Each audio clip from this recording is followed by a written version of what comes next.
Hello YouTube, this is Shirley426, and today we have the review of the Robot Damashii Guardian Bravo from the Pacific Rim Uprising movie.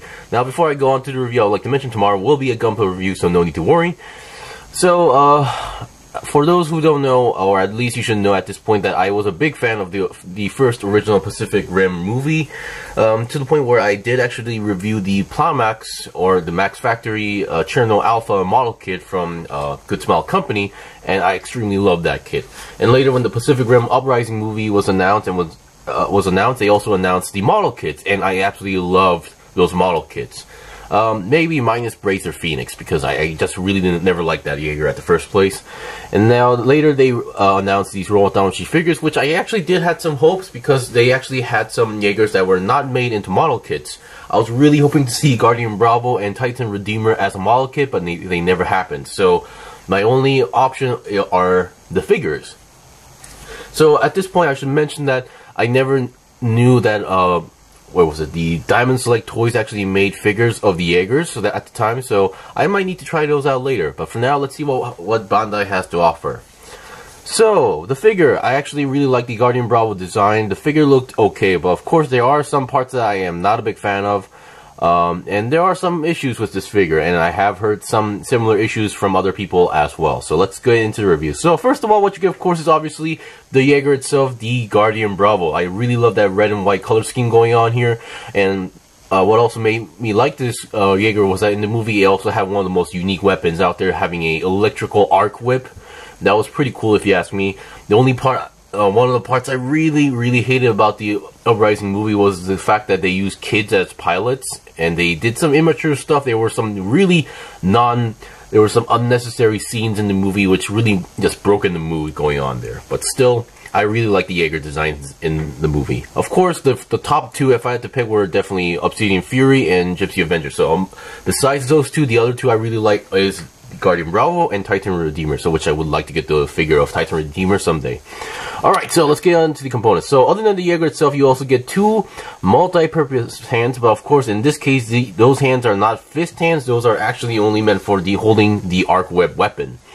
Other than that, this is all you get. Despite being a Robot Damashii figure, you don't really get much stuff. I've reviewed some other non-Gundam Robot Damashii figures, such as, you know, from Code Geass, and then every single kit actually came with a good amount of stuff, even with the amount of hands. But this one, they give you just two sets of hands, one for the weapon and just one of these open hands, which I have some questions, but yeah, we'll get into that later. And then here we have the whips. They actually give you two, despite in the movie they only use one, but still it's good to always have spares, or you can always dual wield whips, although I'm not really sure if that's possible in real life. I'm going to leave these whips here because I'm not going to do demonstration videos. I'm just going to show you guys how the weapon works and just show the problems with this weapon, because as you can see, this is just a whole single mold going on here. So, and at least they're made out of rubber, so there is definitely a way to work this around, but still, let's just say a average, you know, person who liked the movie bought this figure and see what we got. Alright, so let's see the figure itself. So I'm pretty sure at this point, you guys, some of you are kind of wondering, like, how's the size? Okay, so when it comes to size, here is next to a typical HG kit, a typical 1:144 scale sized HG kit. It's definitely taller than your standard Gunpla kit. So HG kit, and which means this could be also pretty much the same for a Gundam Robot Damashii figure. It should be still taller than a typical Gundam Robot Damashii figure. And here is next to the model kit of Gypsy Avenger. Like I said, I do not own the Robot Damashii version of Gypsy Avenger. This is the model kit version. And it seems to be almost the same size, but I believe what I've heard from other people was that the figure for the Jaegers, or at least for Gypsy Avenger, is slightly taller, so it might be bigger for the figure. But still, it's a good size if you ask me. So, which is why I actually was impressed by this figure when I first got it. I really liked the size. Now, let's go over articulation, and I'll point out stuff that I was not a big fan of. Okay, let's start with the head. Now, the head. Now, in the movie, it's really hard to see the head properly, but still, looking at the figure, it was a very simple-looking head. And part of me, the only part I really wish was that I'm glad they used metallic paint for the visor. But I was kind of hoping to see a clear visor going on here. But oh well, that could be just me. Now the head articulation is okay. It can go down that much, up that much, and then we do have like this extra movement going on here. And then 360 twist, I'm not gonna say it's possible unless you maybe pop off those shoulders parts out. But still, I don't think it's really meant to go 360 at the first place.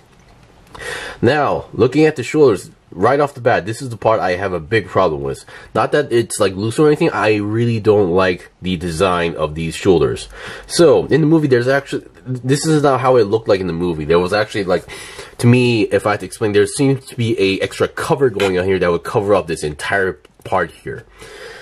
Now, I can understand that they wanted to preserve the articulation, but this does not really look that great. And the shoulder parts still move around, or maybe they could have made it slightly longer so that it could cover this part up, but still, there's a huge empty space there, but that does really nothing on this part, so which was kind of a bummer to me, if you ask me. So the shoulders, they actually are pretty good in terms of articulation. They can go forward and backward a lot. Of course, this is kind of blocking the way, but still, you can go forward and backward like this.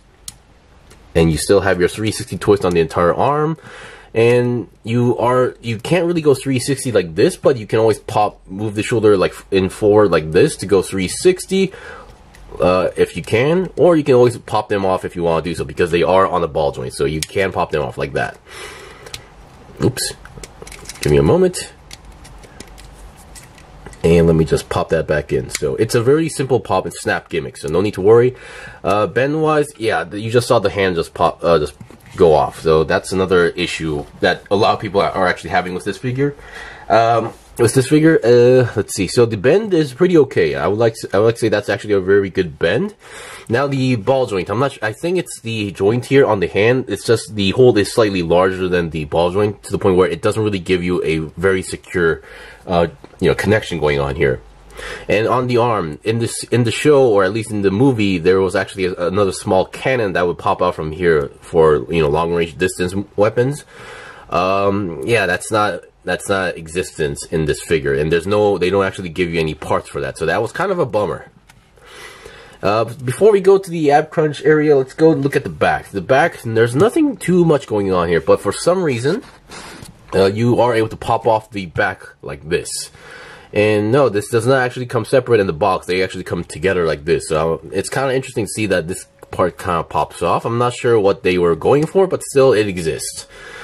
And yeah, that's pretty much it for the back end. If you notice, there's no action base connector here. There's actually a hole on the back here. You have to pop this section off, and there's a hole. However, this is not your standard action base hole size. It's actually slightly bigger than your typical action base connector. So you're gonna need like something slightly larger, or yeah, you're gonna need to find a new joint, or you're gonna have to like do something with that hole to make it smaller, because it's a very loose connection. I mean, sometimes if you balance it well, you can get it onto the connecting point here, but it's not going to be a stable connection.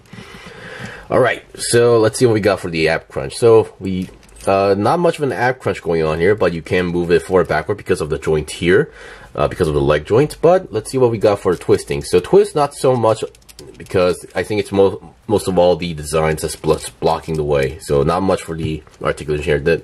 But then again, in the movie, there's no reason to go 360 on the body, even for the head, so yeah. And let's see what we got. For the legs, we have this interesting joint system going on here, which you can move the bottom section by its own. So you can see the wiggling part over there, so that's one interesting articulation here. You can go forward, left, and right, so any direction you want. So my guess is that on top there's like another extra ball joint going on here. And then for the leg, we have a nice kind of a side swivel going on here. I mean, there's two joints going on here, so they're kind of moving together, but it does exist. There is a side swivel going on here, and it's really not easy to go to the side. Actually, it can't go to the side because a lot of parts are just colliding in the way. But forward, you can go almost 90 degrees, kind of 90 degrees actually. And then we have a nice bend going on here, actually. And then we got your typical ball jointed feet. And back, that's actually a pretty good, back kick as well. So no problems with that aspect going on here. So articulation is pretty okay for a Jaeger. Other than the body, the arms, the legs are pretty good in terms of articulation. I will give it that. But the designs, especially for those shoulders, are not that great.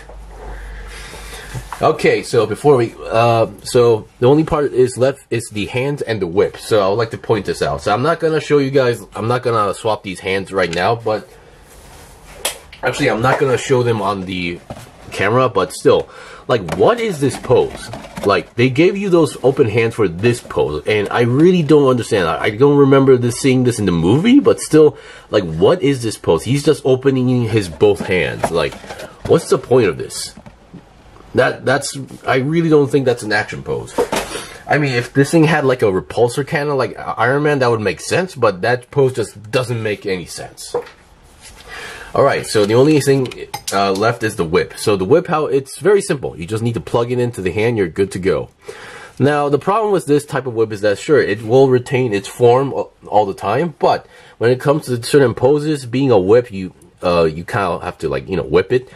Yeah, that's not gonna be easy because the whips are supposed to like bend all over the place, but this one, it's just gonna stay in this position all the time. So maybe you have to like get an extra hair dryer and then reposition these parts to get your ideal pose every single time. So that's kind of a bummer.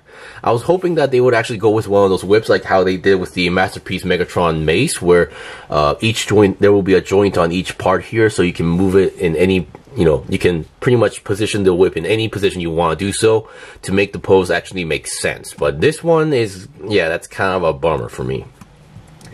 And that's pretty much it for the review. So, yeah, I'm not going to do any demonstrations. So, the only part I can say is that I actually bought this figure because I really liked the Jaeger. But other than that, the figure itself, it could have been made a little bit better. But of course, I can kind of understand that because the movie didn't do well, so I don't think Bandai had like a huge reason to make these figures like super amazing. So I can also understand that. But still, I think it's just the small details that was kind of a letdown. So I might need to try out some other figures like from Neca or like Diamond Select Toys to get an idea how these figures were made. But still, hopefully I can get some more figures next time. Anyway, thanks for watching the review. This was the review of the Robot Damashii Guardian Bravo from Pacific Rim Uprising. If you guys got any questions or requests, leave a comment below. I still have more stuff to buy and build and make reviews out, so please stay tuned. Until then, see you guys next time.